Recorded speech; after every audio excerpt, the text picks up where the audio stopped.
Bu kaldığım yerden devam etmek istiyorum. Bu Çeçenistan konusu bizim için gerçekten sağlıklı değerlendirmemiz gereken bir konu. Bir tarihi yaşadık. Vakti de üzerinden geçti. Artık tarih olmuş kısımları var. Orayı çok iyi inceleyebiliriz, çok iyi irdeleyebiliriz diye düşünüyorum. Bize çok şey kazandıracaktır diye. Özel sohbetlerimizde de konuşuyoruz. Hakan Albayrak mesela İslami geleneğin temsilcisi Çeçenistan konusunda çok ciddi yanlışlıklar yaptıklarını kabul eden yazılar yazdılar. Onlar bunu yazmışsa bizim Çeçen arkadaşlarımızın da bu konuyu iyi irdeleyip bize aktarmaları lazım, bize bu deneyimlerini paylaştırmaları lazım diye düşünüyorum. Çünkü çok karanlık yanları da olan bir süreçtir. Bizim KAFED'in altından da kalkamayacağı bir süreçtir. Yani bir sivil toplum örgütü veya demokratik kitle örgütünün gücünü aşan şeylerdi.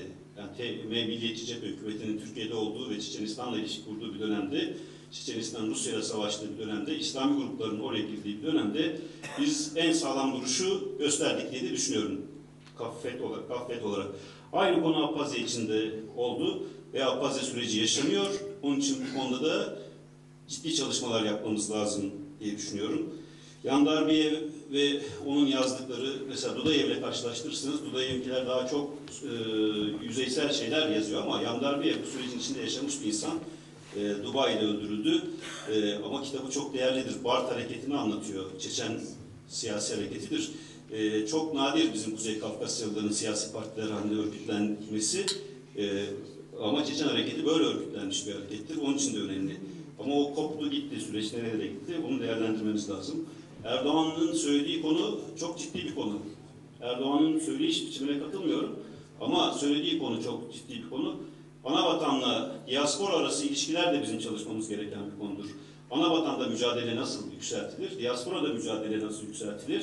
Çok önemli. Yani Valisi'nin söyledikleri hiç boşa atılacak şeyler değil. Yanlış şeyler de değil. Ama nasıl değerlendireceğiz ve nasıl mücadele edeceğiz önemli. Ermeni konusundan bahsedildi. Eğer Ermeni hareketini inceleyecek olursak, Ermeni hareketi çok gelişmiş bir harekettir. Ermeni ulusu da çok gelişmiş bir ulustur. Güney Kafkasya'nın en gelişmiş ulusu Ermenilerdir. Yani Bakü'de çalışan ciddi bir Ermeni işçi sınıfı vardı ve Ermeni örgütlenmelerin hepsi çok güçlü örgütlenmelerdi. Bütün Ermeni diasporasını yönlendiren hareketler de Ermeni anavatanından çıktı. Yani Taşnak da oradan çıktı, diğerleri de oradan çıktı. O hareket de eğer bizimle ilgili bir şeyler yapacaksak iyi çalışılması, iyi öğrenilmesi gereken harekettir. Ve Ermeni hareketlerinin, anavatandan çıkan bu Ermeni hareketlerinin diaspora politikalarının da her zaman çok doğru olduğu da bir gerçek değil. Türkiye diasporası, Türkiye Ermeni diasporası da onlardan çok çekti. Ve o süreçte çektikleri yüzünden de ciddi acılar yaşandı Türkiye'de. O hareket farklı bir hareket. Yani onların yaptığı hataları biz anavatana karşı yapma hakkına sahip değiliz. Onun için dikkatli olmamız lazım. Bir de asıl önemlisi şu, bizim dönüş hareketinin vurguladığı en önemli konulardan biri buydu. BKD ile ayrıldığımız yer de buydu. Anavatan politikaları üretip, anavatan üzerinde, sadece anavatan üzerinde politikalar üretip, diasporadaki ulusal mücadeleyi es geçmek, diasporada demokrasi mücadelesi vermemek, en ciddi ayrıştığımız yerlerden biri buydu. Kafkasya politikası üzerine de ayrıştığımız bir şey vardı. Bunu sağlıklı yürütebilseydik başarılı olacaktık. Doğu Kafkasya ve Batı Kafkasya üzerine dönüş hareketi ayrı politikalar geliştirmeye çalıştı. Neden? Çünkü Doğu Kafkasya, yani Osetya'sı, Çeçenistan'ı, Dağıstan'ı, İnguş'u nüfus problemi olmayan bölgelerdi. Ama Abhazya ve Adiye bölgeleri ciddi nüfus problemi olmuş. Sürgünde yaşayan, nüfusun büyük kısmı sürgünde yaşayan halklarız biz. Onun için bizim politikalarımızın da dikkatli değerlendirilmesi gerekiyordu. Fakat bu süreç öyle bir yere gitti ki, bir başka arkadaşın söylediği gibi mikro milliyetçiliklere geldik.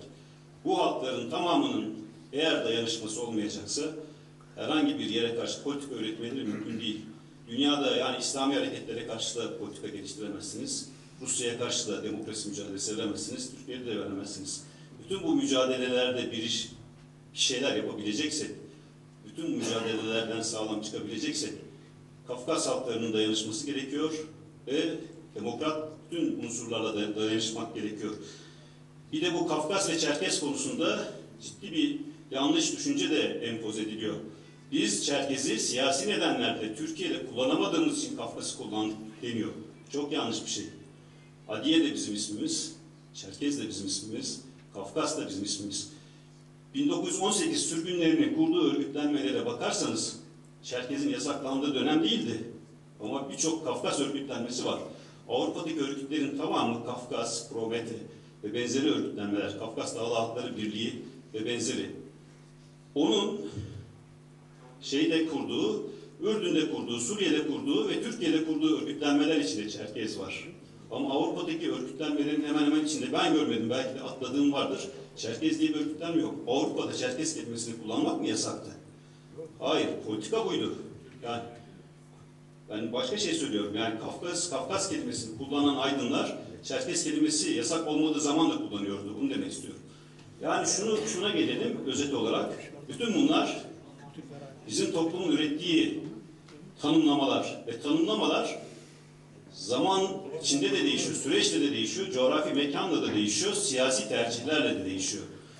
Bizim siyasi tercihimiz bence Kuzey Kafkasya halklarının dayanışması üzerine kurulmalıdır. Bunu nasıl sağlayacaksak onun kavramlarını üretmeliyiz. Teşekkür ederim. Çok teşekkür ediyorum Yalçın Bey. Yalçın Bey'den sonra Doğan Bey'e söz vereceğim, Sezai Bey'e söz vereceğim.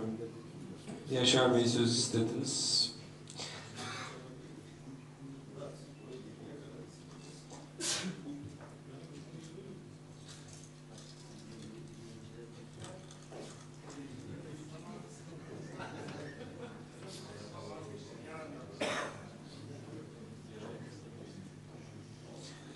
Tamam. Yalçın Bey siz başlayın. Bu fırsatı tanıdığınız için teşekkür ediyorum öncelikle. Yıllardır böyle bir rahat konuşma ortamı oluşamamıştır. Bu konuda size özellikle teşekkür ediyorum. Yeni Kaffet yönetimine, Sayın Başkan özellikle teşekkürler. Genç arkadaşlara da dinleyebildikleri ve sabır gösterdikleri için. Arkadaşlar, devletler vergi alır ve plan yapar. Büyük devletler daha iyi vergi alır, uzun planlar yapar. Rusya Federasyonu büyük devlettir. Dolayısıyla Rusya Federasyonu planlı yapar.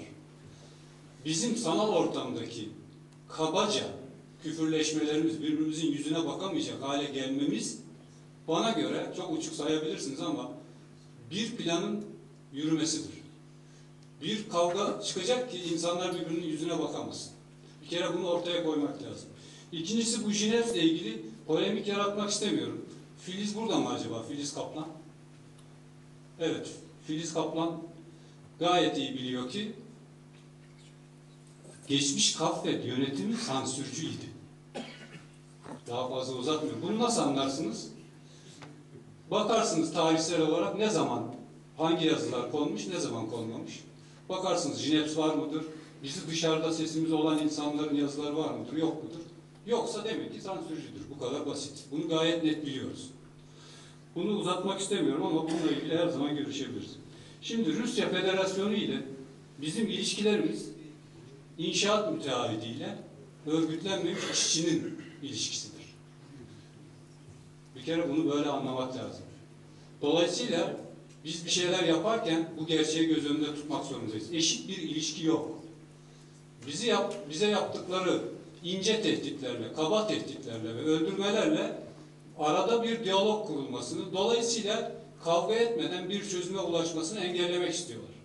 Biz bu provokasyona gelmiyoruz şu ana kadar. Ama ne yazık ki Çeçen kardeşlerimiz bu provokasyona geldi. Ve mahvettiler Çeçen nüfusunu. Bugün Amerika'da yaşanan bir katliamı daha hiç hesaplamadan bir anda Çeçen kardeşlerimizin üzerine yıktılar.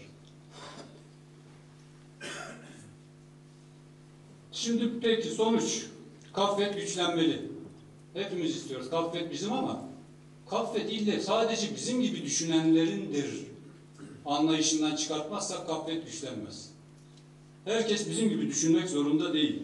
Kaffet ve hepimiz kendimizle yüzleşeceğiz ve yeniden yapılanacağız. Diğer örgütlerle biraz evvel Vacip Bey'in yaptığı çağrıyı daha net, daha kararlı ve yazılı olarak gerekirse temsilci göndermek durumundayız. Diyalog çağrımızı yapmak durumundayız. Fakat buna evrilmiş bir yeni yönetimi takdir etmemek mümkün değil. Evet, sonuç olarak eğer tek ses olacaksak ve olursak ciddiye alınırız. Bu dağınıklıkla ben ciddiye almadıktan sonra devlet bizi nasıl ciddiye alabilir? Bu dağınıklıkla, bu kadar rahat provoke olan halklarla Rusya Federasyonu nasıl muhatap olur? Bunun mümkünü yok. Konfederatif, katılımcı, demokratik bir yapı olacak ise, son olarak da bunu söyleyeyim, ismimizin belki bir önemi olabilir. Bir şey değişmeyecekse adımız Kafkas Derneği olmuş, Çerkez Derneği olmuş, bir anlam ifade etmiyor benim için. Benim için Çerkezim diyen herkes Çerkez'dir. Sesi Adıgez, Sibzer Adıgez, Adıgez'e Solşa, Adıgez'e tabi Solşa, Ava Jizova. Het Jima, ben Çerkezim, kimsenin sorgulamaya hakkı yok.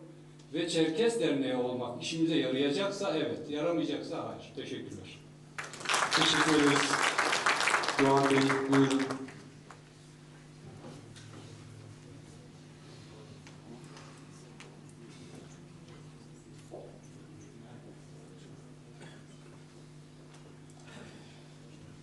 Tekrar merhaba. Şimdi ben özellikle herkesten biraz konuşurken tansiyonu yükseltmemeleri rica ediyorum. Biz öyle çok fazla kavga edecek, birbirimizi yıpratacak kadar güçlü bir toplum değiliz. İşte bu kadar önemli konuların konuşulduğu ve ertesi gün genel kurulunan bir günde bir salonun 1/4'ünü bile dolduramadık. Dev sorunlarımız var. Burada birbirimizi yıpratmaya kalkarsak olmayan gücümüzü daha da aşağı çekeriz. Şimdi ben tabii DÇB ile ilgili bazı arkadaşlar bir takım ithamlarda bulundu. Şimdi arkadaşlar bizim yapılarımızı, kurumlarımızı eleştirirken biraz vicdanlı ve insaflı olmamız lazım. DÇB için eleştiri getirirken hay hay eleştirilere DÇB açıktır ama bu kurumun geçmişini bugüne kadar nerelerden geçtiğini, neler yaptığını, neler yapamadığını bilerek konuşmamız lazım. Bir, Dünya Çerkes Birliği bir hükümet değil arkadaşlar. Dünya Çerkes Birliği kendisini oluşturan Türkiye, Suriye, İsrail, işte Avrupa dernekleri, Ürdün ve diğer Kafkasya'daki cumhuriyetlerimizin siyasi yapılarına karşı muhalefet olarak kurulmuş bir yapı da değil. Böyle bir gücü de yok. Böyle bir hedefi de yok. Buradan 25 yıl öncesine gidersek Kafkasya'ya doğru baktığımız zaman tokadı yiyorduk. Bugün Dünya Çerkes Birliği sayesinde biz birbirimizi tanıyoruz. Siyasi, ekonomik, kültürel ilişkilerimiz hiçbir zaman olmadığı kadar iyi bir noktaya geldi. Eksikler var mı? Var. Bunları gidermek için çalışılabilir ama yapılan şeyleri hiç göz önünde tutmadan bu yapılara taş atmak ne DÇB'ye, ne KAFFE'de, ne diğer derneklerimize uzaktan durup taş atmak hiçbirimize hiçbir yarar sağlamaz. Bugün Kafkasya'da 200 tane öğrencimiz okuyor. Dünya Çerkes Birliği sayesinde. Bu öğrenciler okulu bitirdikleri zaman %50'si Kafkasya'da kalıyor. Orada evleniyor, ev bar kuruyorlar. 20 sene önce gittiğimiz zaman diaspora Çerkesleri olarak kendimize muhatap bulamazken bugün her türlü derdimizi Dünya Çerkes Birliği sayesinde Kafkasya'daki cumhuriyetlerimizin bakanlıklarıyla, hükümetiyle direkt konuşabiliyoruz, tartışabiliyoruz. Bugün diasporanın sorunlarını Dünya Çerkes Birliği toplantılarında en hırçın ifadelerle sorunlarımızı dile getirebiliyoruz. Bu bile bir şeydir.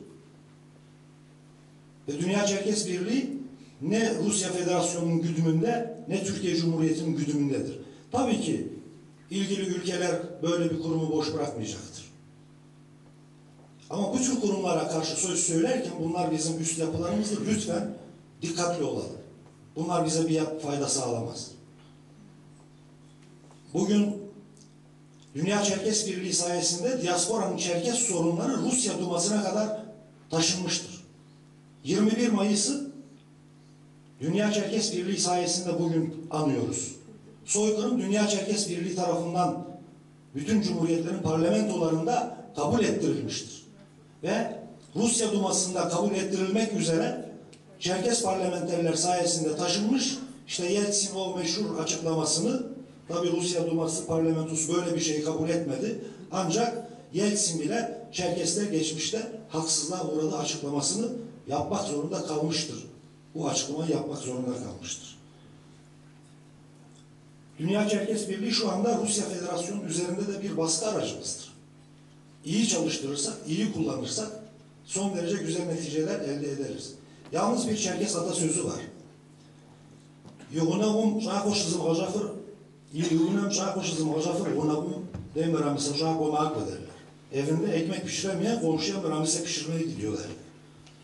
Biz buradan oturduğumuz yerde Kafkasya'yı yönetmeye kalkmayalım. Kafkasya'da Çerkesler var. Eğer oradaki yönetimde bir katkımız, payımız olmasını istiyorsak gidelim yerleşelim vatanımıza. Tabii ki duyarsız kalmayacağız. Tabii ki fikirlerimizi beyan edeceğiz ama bunun bir haddi ve sınırı olması lazım. Burada dev sorunlar, gırtlağımıza kadar asimilasyon batağına batmışız. 3 tane okul açamadık. Buradan Kafkasya'yı yönetmeye kalkarsak bize gülerler. Önce kapımızın önünü temizleyelim. Teşekkür ediyorum. Ben teşekkür ediyorum.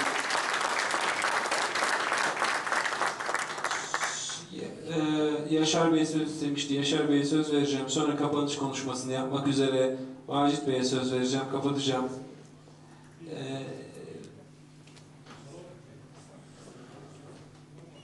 Sezai Bey burada diyor ki ben süre sarkmasın diye söz hakkımdan feragat ettim. Yaşar Bey'in de çok kısa yapmasını, konuşmasını istiyorum. Siz de mazur görün. Kapatalım oturumu. Teşekkür ediyorum Başkan. Bu son söz gibi olacak. Söz almaya neden olan deminki elektriklenmedir. Onunla ilgili aklıma geldi. Bugün Abi o elektriklenme konusuna dönmeyin lütfen. Hayır, onu dönmüyorum. Sabahleyin İzmir'den Ankara'ya gelirken uçakta bir gazete okudum.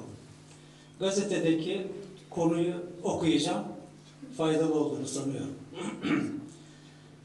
Öfkeliyken hatalar bize sislerin arkasındaki bir beden gibi daha büyük görünür. Bu Michel de Montaigne'in sözüymüş. Öfke dinlemeyi imkansız kılar. Dinlememek ötekini çileden çıkarır. Öfkeliği anlamaktan, kavramaktan alıkoyar. Öfke kibirin yancısıdır. Kendi başına oynar, pas vermez, pas almaz, kendi sesinin sihrine yenik ve sağırdır. Tek sesli ezbercidir. Soru sorulmasından hoşlanmaz. Öfke soruları sorar, yanıtları o verir. Hiçbir meselenin etrafından dolaşmaz, uzlaşmaz, yıkar geçer, tek tipçidir, çoğulcuyu sevmez, çoğunluğu kollar öfke. Böyle devam ediyor. Hürriyet Gazetesi'nin ekindeki yazı bugün. Ben öfkeyle ilgili bu anekdotu sizlere arz etmek istedim. Gelelim, Jineps konusu konuşuldu. Bizim toplumumuzun büyük eksiğidir, büyük zaafımızdır. Okumuyoruz, yayın organımız yok. Bir tek Jineps'imiz var, onu da işte burada tartışıyoruz. Tabii buradaki konuşmalar inşallah temenniden öte kalmasın. Bu konuşmalardan yetkili arkadaşlarımız, yöneticilerimiz sonuç çıkarsınlar ve kararlar alsınlar, uygulamalar getirsinler. Bunu beklemek hakkımızdır. Jineps gazetesinin herkesin evine girmesini, herkesin okumasını çok arzu ederim şahsen. Ne olursa olsun gazetenin içeriği, politikası şöyle veya böyle olur. Ben yakından takip ediyorum. Jineps gazetesi çıkaran arkadaşlarım amatörce ama sanki profesyonelce gibi hazırlanan bir gazete formatında gazetedir. Bilmeyenlere duyurmak isterim. Onun için Jineps gazetesi önemlidir. Onun gibi birkaç gazetemiz daha çıksa milyonlarla söylediğimiz toplumumuz için çok değildir. Ayrıca artık neredeyse Türkiye'de de dünyada da köylerin bile kendine has yayın yapan televizyonları var. Bizim Nart TV diye şöyle veya böyle yayın yapan, Adıgece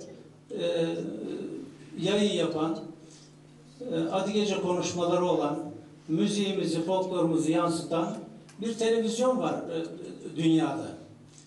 Öyle sanıyorum ki çok az sayıda insanımızın evinde Nart TV yayınları dinleniyor. Bu bir eksikliktir, bu bir zaaftır. Bunu da bir sitem olarak arz etmek istiyorum. Öbür taraftan örgütle ilgili örgütlenme konusu da çok konuşuldu. Önemli sözler de söylendi.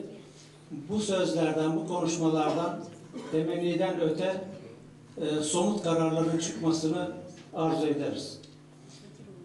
O bakımdan yarın da yapacağımız çalışmalarda gündeme gelecektir. Hakikaten biz bugüne kadarki hatalarımızdan, dağınıklıklarımızdan kurtulmak ve ortak akıl, ortak iradeye kavuşmak zorundayız. İnşallah bugünkü toplantıda alınan mesajlar bize ışık tutacaktır, bizi bir yerlere taşıyacaktır. Sözlerinizi tamamlar. Teşekkür ederim.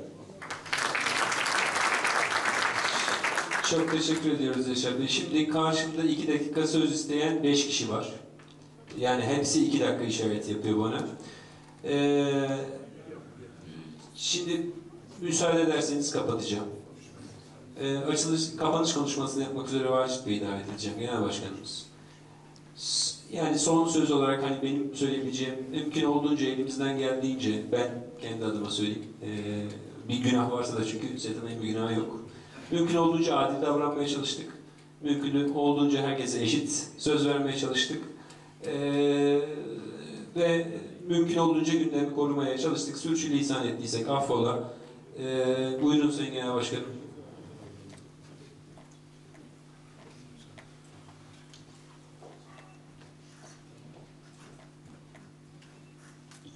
Saygıdeğer büyüklerim, Türkiye'nin çok değişik yerlerinden gelmiş sayın dernek başkanlarımız, misafirlerimiz, üyelerimiz, öncelikle hepinize dışarıdan buraya kadar geldiğiniz için bu saate kadar kendi ailemizin sorunlarını tartışmak için, kendi ailemizin sorunlarına çözüm bulmak için kafa yorduğunuz için hepinize çok teşekkür ediyorum.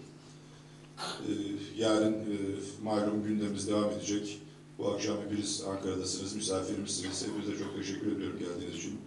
Divanı yönetene şimdi ben bir şey söylersem ayıp olacak. Körler sağırlar, birbirine ağırlar gibi olacak ama bir tanesi kızımız, bir tanesi de yönetim kurulu üyemiz ama başarıyla yönettiklerini zannediyorum. Eğer müsaade ederseniz onları da bir tebrik etmek istiyorum.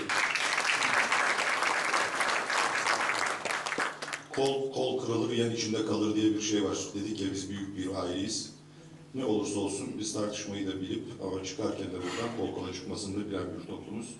Biz bunları büyüklerimizden ödünç olarak aldık. Çocuklarımıza bırakacağımız. Lütfen bundan imtina etmeyin, buna özen gösterelim. Hepinize saygılar sunuyorum. İyi akşamlar.